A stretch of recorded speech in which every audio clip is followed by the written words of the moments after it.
Kamustahin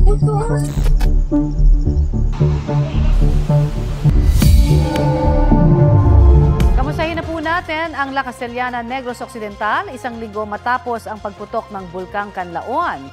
May ulat on the spot si Eileen Pedreso ng GMA Regional TV1 Western Visayas. Eileen? Connie, 8 araw matapos pumutok ang Mount Canlaon, ramdam pa rin ang takot sa mga apektadong residente dito sa La Castellana sa Negros Occidental. Nasa mabuti na ang kalagayan ng ilang evacuee dito sa La Castellana, ngunit marami pa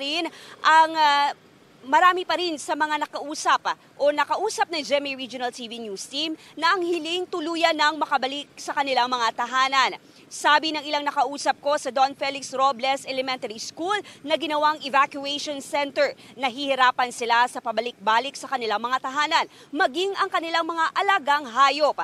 Gamit ang pass slip o gate pass, limitado lang anila ang nakakauwi. Bunga na rin ng paghigpit ng LGU para sa kanilang kapakanan. Ang ilang matatanda nais na magbalik normal na ang sitwasyon at muling makalanghap ng sariwang hangin.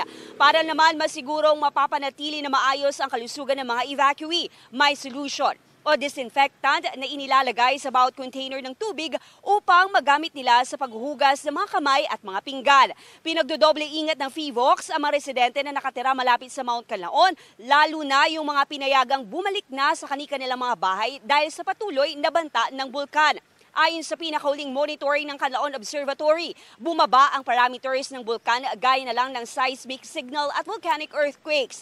Ang kapal at taas ng digasing na bulkan ay bumaba sa 300 to 500 meters mula sa 2,000 meters nitong mga nakaraang araw. Ngunit ayon sa Mount Canlaon Observatory, hindi pa rin nawawala ang banta nitong pumutok muli. Connie, sa ngayon gumaganda na ang panahon dito sa La Castellana. Habang hindi pa rin ligtas at delikado pa rin ang sitwasyon, iniingganyo ng La Castellana LGU ang mga residente na makinig o sundin ang mga abiso. Connie? Maraming salamat, Eileen Pedreso ng GMA Regional TV1 Western Visayas. Kapuso, para sa mga maiinit na balita, mag-subscribe sa GMA Integrated News sa YouTube. Sa mga kapuso naman abroad, subaybayan nyo kami sa GMA Pinoy TV at sa www.gmanews.tv.